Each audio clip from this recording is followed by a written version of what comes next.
Uniform Commercial Code.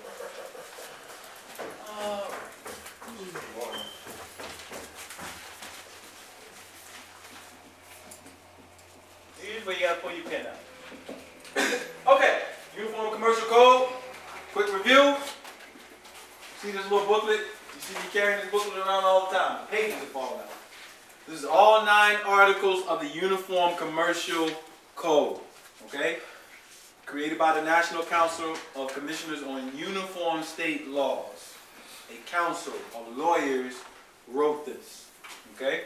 It started in 1892 with, it was a passage of uniform state laws. They wanted to try to get into a mode where they could have some standard of law that was uniform amongst all the states dealing with commerce. So right now, every state in the United States of America has passed this entire 9 articles into their state statutes.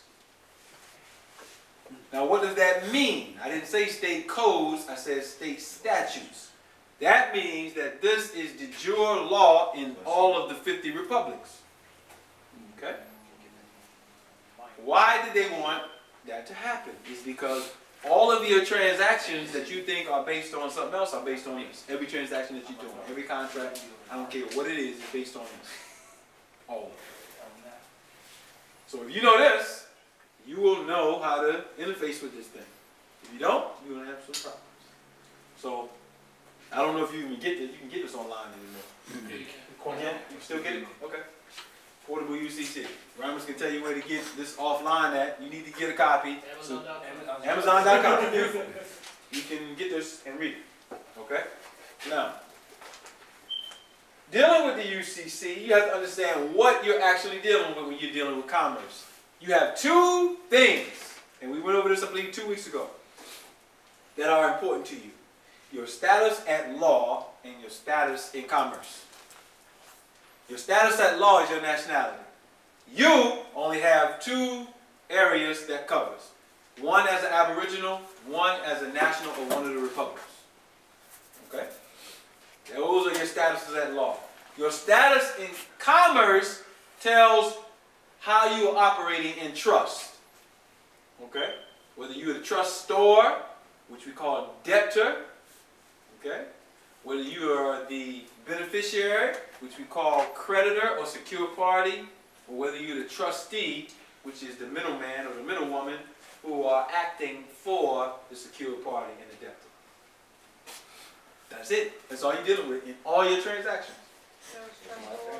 Trustor, beneficiary, and trustee. Or trustor, trustee, beneficiary. All right? Trustor, debtor. Trustee, middleman, middlewoman. Beneficiary, creditor. That's all we're dealing with. If somebody wanted to teach you civics, they could teach you civics in 4 hours. One subject, and you understand everything that's going on in the United States. That means you can get your PhD in 4 hours. If they were honest about what's going on. Now, if you want a whole lot of fluff, then you got to go through a whole bunch of it. And I got to make it sound like you got to take 4 years, 6 years, and then you get your Juris Doctor degree, and you don't know a damn thing. So we can blow people away in 4 hours. You should see some of the people who actually get this information who are lawyers and what they say. We had a brother who told Kendi, what did he tell him?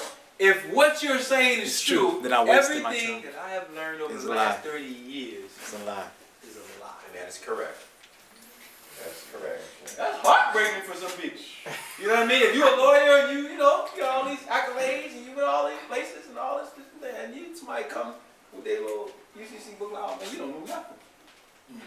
First, you got to come to grips with, okay, what the hell is really going on? That's hard. Just think about that. Somebody come telling you, man, you don't know nothing about nothing. Let me show you. You think you know electricity? Watch this. You know. So, what I'm saying is that civics makes the understanding of commerce very easy. All right. So, you're dealing with UCCs. First thing comes up is the UCC financing statement, right? What is it? Well, the purpose of the financing statement is to list who is a creditor, secure party, or a debtor. All right. You list the parties. You have a UCC-1 form All states have the same form. And the form is based on Article 9. Article 9 deals with secured transactions. It's the most important article in the UCC. It deals with secure transactions. Another statement or name for that is a security interest. A lien. That's all you're dealing with. A lien is on goods or property. All right. Now the property becomes collateral. As we said a few weeks ago, the people have been turned into goods. That's why they call it capitalism, because the people are capital.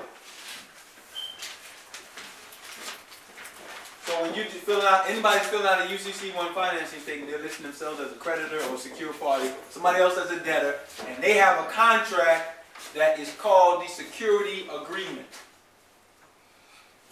That's it. Okay. So when you make contracts with people, you go get a car,